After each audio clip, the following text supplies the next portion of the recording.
벼락거지가 안 되려면 지금 당장 사야 된다. 지금 서울의 집값은, 서울의 아파트 가격은 떡상하기 직전이다. 지금 사라 라고 자꾸 떠벌립니다, 주변에서. 근데 잘 생각해 보자고요. 왜 그렇게 떠벌리는 걸까요?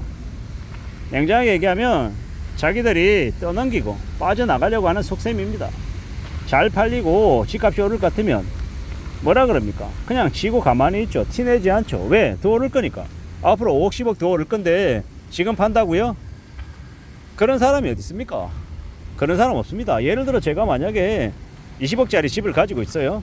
근데 한 1년 2년 지나면 저게 25억 30억 될 것 같아요. 그러면 제가 기다립니까? 안 기다립니까? 기다리죠. 빨리 서둘러서 누군가에게 팔려고 하지 않습니다. 반대로 지금 집값이 20억인데 저게 반토막이 나서 10억으로 떨어질 것 같아요. 그러면 제가 어떻게 하겠습니까? 조급하죠. 1억 2억을 까더라도 공인중개사한테 수수료 더 준다라고 얘기하고 빨리 팔아내려고 할 겁니다. 왜? 재산상에 손해가 생길 수 있으니까 지금이라도 팔아내야 손해를 덜 보게 될 것 같으니까. 그런 생각으로 사람들이 움직인다라는 겁니다. 사람들은 지금 당장보다 앞으로 예상되는 모습을 떠올리며 지금 행동한다라고 하죠. 앞으로 집값이 떨어질 것 같으면 지금 서둘러서 집을 팔려고 애쓰고, 반대로 집값이 오를 것 같으면 지금 안 팔고 내버려 둔다라는 겁니다. 그게 현실입니다. 이러한 현실들을 우리는 인정하고 살아가야 됩니다. 이걸 인정하지 않고 그냥 아무 생각 없이 그냥 닥치는 대로 움직이면 어떻게 됩니까? 바보 되는 거죠. 지금 언론에서 집값이 계속 오를 거라고 얘기하며 집을 사라고 말하는데, 서울도 강북 말고 강남 쪽은 그러한 것 같고요. 그냥 경기도 일부 지역 그건 그런 것 같습니다만은 지방은요 분위기가 많이 다르더라고요. 지방 안에서도 양카되어서 뭐 선호하는 지역과 비선호 지역으로 나뉘는 것 같긴 하겠지만 좀 편차가 좀 많더라는 겁니다. 너무 기대에 가득 차서 욕심 부리는 건 안 좋을 것 같습니다.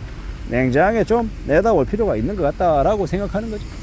앞으로 우리가 살아가는 시대에 우리가 경험하는 현실들이 예상과 많이 다르게 흘러갈 수 있습니다. 지금 새로운 정부가 주식시장을 활성화시킨다라고 대놓고 얘기하고 있죠. 아마도 주가가 많이 오르긴 할 겁니다. 사람들이 흥분하고 욕심 부리고 엉덩이가 들썩들썩 할 겁니다. 근데 잘 봐야죠. 그러한 것들이 정말 우리의 재산에 이득이 되는지 아니면 손해를 끼칠지를 말입니다. 꽤 두려워하고 꽤 염려하며 살아야 된다라고 저는 보는 겁니다. 왜냐? 영원히 오르는 건 없다라는 겁니다. 일본이라고 하는 나라도 플라자 합의 이후 애나 절상되고 난 이후에 주식과 부동산 시장이 난리가 났었죠. 자기네 자국 통화의 가치가 올라가니까 해외여행 왕창 가고 해외 명품들 다 사고 미술 그림도 사고 미국에 있는 주요 빌딩들도 일본 애들이 왕창 사들였죠. 일본이 정말로 해가 지지 않는 나라가 될 것처럼 그 당시에는 보였습니다. 그랬는데 지금은요 그러지 못하죠.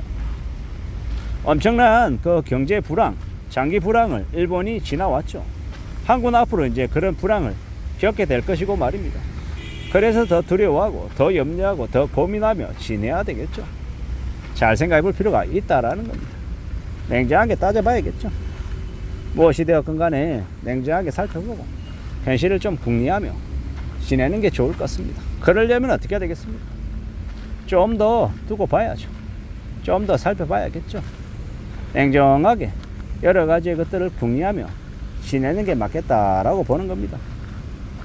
여러 가지 생각들, 여러 가지 고민들 속에 우리가 살고 있는데 앞으로 우리가 잘 살기 위해서 어떻게 해야 되겠습니까?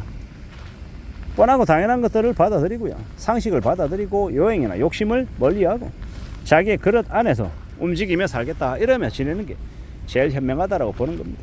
안전하게 살아야죠. 착실하게 살아야죠. 겁내면서 지내는 게 더욱더 현명하다라고 저는 봅니다. 야수의 심장으로 달려든다? 걔 박살납니다. 제가 이제 영상을 계속 찍어서 올리다 보면 댓글을 꾸준히 이제 달아주시는 분들의 삶을 저도 이제 엿보게 되잖아요. 그분들이 말씀을 해주시니까. 우직하게 독종처럼 사는 사람들, 여행을 바라지 않고 저축하는 사람들, 자신의 일상 속에서 어떻게든 근검절약하고 땀 흘리며 일하고 투잡하고 쓰리잡하면서 힘겹게 일하시는 분들, 고된 일을 도맡아 하시는 분들, 그런 분들의 삶이 훨씬 더 안정적이더라는 거죠. 그런 걸 생각하며 또 들여다보며 많은 이제 깨우침을 얻습니다. 살아가는 게, 삶이라는 게 결코 만만하지 않고 쉽지 않지만 또 그런 인생의 고수들의 이야기를 들으면서 저는 또 한층 성장해 가는 것 같습니다.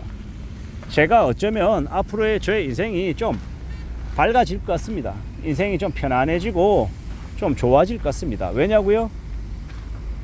제가 무수히 많은 인생의 고참들로부터, 인생의 고수로부터 많은 가르침을 직접적으로 간접적으로 듣기 때문이죠. 그래서 제가 잘 될 것 같습니다. 괜찮아질 것 같습니다. 이게 훨씬 더 엄청난 이 유산들이 아닌가라고 생각하는 거죠. 누구나 다 다른 누군가와 비교하면서 그 사람보다 내가 좀 더 낫다 못하다 평가하려고 합니다. 그 부질없는 짓을 자꾸 하려 하죠. 정신 차려야 됩니다. 네가 사는 집에 가격이 얼마냐? 20억이냐 30억이냐 50억이냐? 너 연봉 얼마 받아? 1억 받아 2억 받아 3억 받아? 나는 5천 받는데 8천 받는데 1억 받는데, 이런 얘기하면서 서로 비교질하고 나는 잘 살고 있다, 쟤는 못 살고 있는 거 아닌가, 이런 것들을 따져보려 합니다. 근데 잘 생각해 보자고요. 그게 뭐가 그렇게 중요하냐라는 겁니다. 지금 내가 살아가고 있고 아프지 않고 가족들이 무탈하고 내게 주어진 일이 있다라고 하면 그걸로 충분한 거 아닌가라고 생각하는 거죠. 그러면 감사하며 살아도 되는 게 아닌가라고 스스로에게 이야기하는 겁니다. 우직하게 살아가고 착실하게 살아가고 좀 삶을 잘 좀 채워나가야지, 이런 마음이면 괜찮은 거 아닌가라고 보는 거죠. 그렇게 살아가 보자라고 말하고 싶은 겁니다. 누가 되었든 간에 누가 뭐라 하든 간에 우리가 살아가는 지금의 시대를 우리가 좀 잘 좀 챙겨나가 보자고요. 우직하게 말입니다. 그러는 게 제일 좋을 것 같습니다. 그렇게 살아가 보자라고 말하는 거죠. 누가 뭐라 하든 간에 우리의 삶을 잘 지키기 위해서 부지런히 무던히 애써보자라고 말하고 싶은 겁니다. 그렇게 살면 되지 않겠냐라는 거죠. 세상을 살아가는 게 다들 잘 되고 잘 살고 싶지, 몰락하고 싶고 하층민이 되고 싶고 거지가 되고 싶은 사람은 없습니다. 근데 말로는 경제적으로 안정을 갖추고 잘 살고 싶다라고 말하지만 하는 짓거리는 하층민처럼 빚쟁이처럼 거지처럼 구는 사람들이 있습니다. 우리가 어떤 결과물을 만들려면 그에 준하는 과정이 있어야 되죠. 원인이 있어야 되죠. 행동이 있어야 됩니다. 입으로는 부자가 되겠다라고 떠들어대면서 하는 짓거리가 거지처럼 행동하고 유행을 바라고 욕심을 부리고 공짜 점심을 바라면요, 그 사람 인생이 어떻게 된다? 거지가 되고 하층민이 되고 빚쟁이가 된다라고 말하고 싶은 겁니다. 살아가는 삶을 좀 잘 생각해 보자고요. 세상 만사가 우리의 바람대로 우리의 뜻대로 착착착 흘러가지 않을 수 있다.